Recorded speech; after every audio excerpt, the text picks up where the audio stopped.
फौज भी मेरी, मुल्क भी मेरा।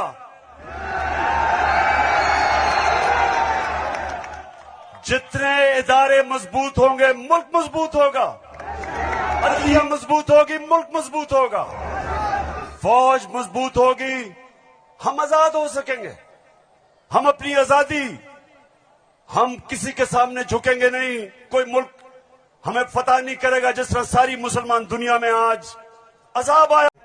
50 साल के बाद पहली दफा जुडिशल कॉम्प्लेक्स बनाया अपने जजेस के लिए। मैं ये इसलिए आपको कह रहा हूं कि जो कानून की बालादस्ती, रूल ऑफ लॉ, कोई माशरा आगे नहीं बढ़ सकता जब तक वहां इंसाफ नहीं होता, और इंसाफ देती है अदलिया। इसलिए हमने हमेशा अपनी अदलिया की इज्जत की है।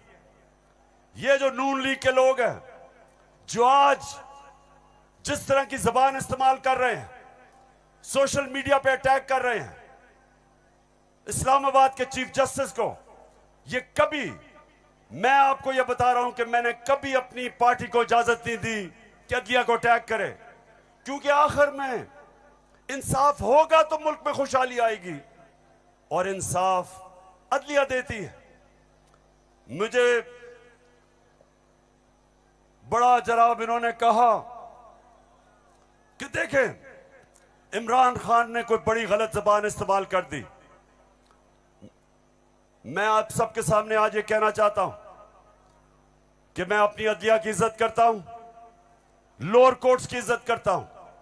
वो लोअर कोर्ट्स जो आम इंसानों की खिदमत करते हैं, और मुश्किल हालात में अगर एक मैजिस्ट्रेट जेबा के खिलाफ ऐसे लगा कि मैंने कोई सख्त जबान इस्तेमाल की, उसकी वजह थी मैं शहबाज गिल को देख रहा था, उसके ऊपर तशद्दुद हुआ, उसको जिसको कहते हैं कस्टोडियल टॉर्चर, उसको हवालात में बंद करके तशद्दुद किया गया, नंगा किया गया, और उसकी जब हमने देखा उसके हालात और उसके ऊपर प्रेशर डाला गया कि मेरे खिलाफ स्टेटमेंट दे, मेरे ही उसके ऊपर अगर ज्यादा ऐसे लगा सख्त स्टेटमेंट है, ये मेरा मकसद नहीं था। कभी मैं ये नहीं समझ सकता कि मैं किसी जज को धमकी दूं, लेकिन मैं आज सबको ये कहना चाहता हूं कि इस मुल्क में आपने हमारी अच्छी भली चलती हुकूमत को रुखसत करवाया, जजों से जोर जबरदस्ती से फैसले आपने लिखवाए। फौज के जवानों और अफसरों के नाम जब आप किसी फर्द वाहिद या मफाद परस्त टोले के लिए आइन तोड़ने के मुर्तकिब होते हैं, वहाँ आप खुद अपनी कौम को, अपने मुल्क और अपने लोगों को आइन शिकनों के रहमो करम पर छोड़ रहे होते हैं। हाँ, नवाज शरीफ ने ये जरूर किया कि उसने किरदारों और इदारों के दरमियान एक वाज़ेह लकीर खींच दी है। एक या दो अफराद इदारा नहीं हुआ करते, एक या दो अफराद इदारों की बदनामी का बायस बना करते हैं।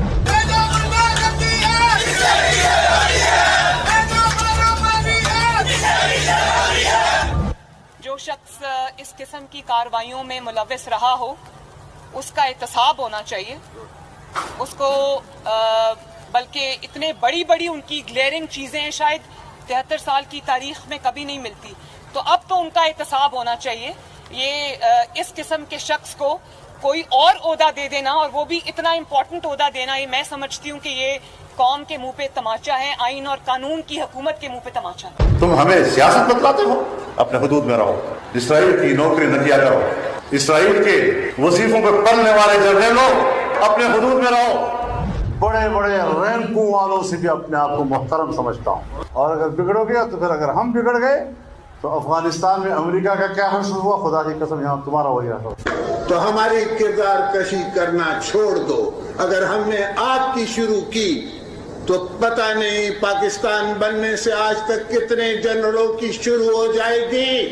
बेटी भाई वो अक्यूज्ड हैं, उनकी लिस्ट लेके जिस तरह हमने प्रेस कॉन्फ्रेंस की तो आपकी ईंट से ईंट बढ़ जाएगी। अभिनंदन की क्या बात करते हैं। चीफ ऑफ आर्मी स्टाफ तशरीफ लाए, पैर कांप रहे थे, पसीने माथे पे थे। सुन लिया सुन लिया? पेशावर मैं इसलिए बता रहा हूं, हमने वर्दी के ऊपर इल्जाम नहीं लगाना, हमने पहचानना है कि उस वर्दी को दागदार करने वाले 2 या 3 किरदार कौन से हैं, और उन किरदारों को फिर हमने वर्दी की आड़ नहीं लेने देनी।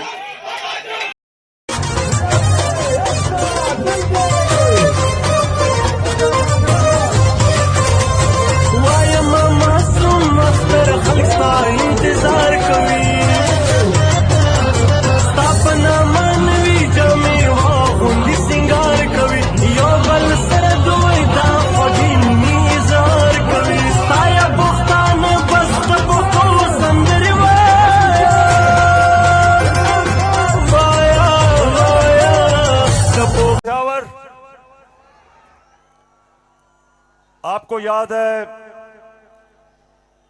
कि मैं आखिरी दफा यहां कब जलसा किया था?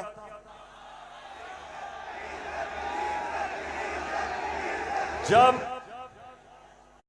एक बैरूनी साजिश के तहत हमारी हुकूमत को गिराया गया, तो पहला जलसा मैंने उसके बाद अपने पेशावर की आवाम के पास आके किया। और माशाअल्लाह पेशावर, जब भी मैं आपको कॉल देता हूं, कभी आपने मुझे मायूस नहीं किया। बहुत बहुत शुक्रिया। अच्छा पेशावर, आज मैंने बात तो आपसे करनी थी सैलाब की। कल मैं सखर गया और मैं आपको यकीन दिलाता हूं कि अल्लाह ने हमारे पाकिस्तानियों को, खास तौर पे सिंध, बलूचिस्तान, डीजी खान, राजनपुर, डीआई खान, टांक और यहां ऊपर स्वात, गिलगित बल्तिस्तान, अल्लाह ने हमें बड़े इम्तिहान में डाला है। और सिंध में खास तौर पे मैं बात तो सिंध की करना चाहता था कि बहुत हमारे सिंध के पाकिस्तानी बड़ी मुश्किलों में हैं। कि मैं आखिरी दफा यहां कब जलसा किया था?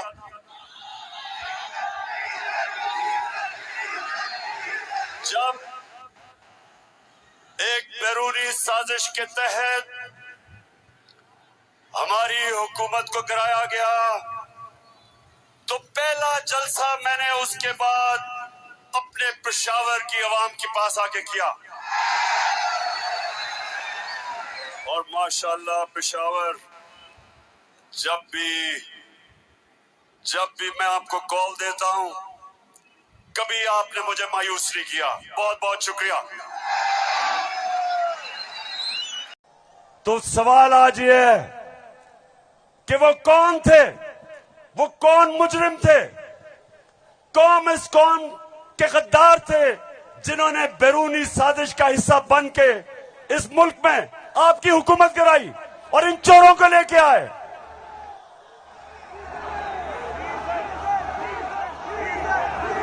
मैं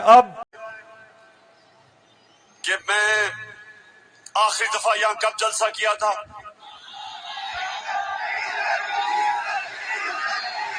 जब एक बैरूनी साजिश के तहत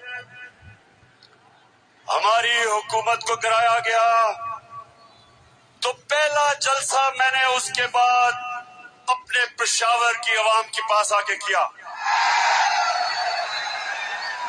और माशाअल्लाह पेशावर, जब भी मैं आपको कॉल देता हूं, कभी आपने मुझे मायूस नहीं किया। बहुत बहुत शुक्रिया। तब्दीली नहीं, ये इंकलाब आ रहा है, ये इंकलाब आ रहा है। इम्पोर्टेड हुकूमत, इम्पोर्टेड हुकूमत।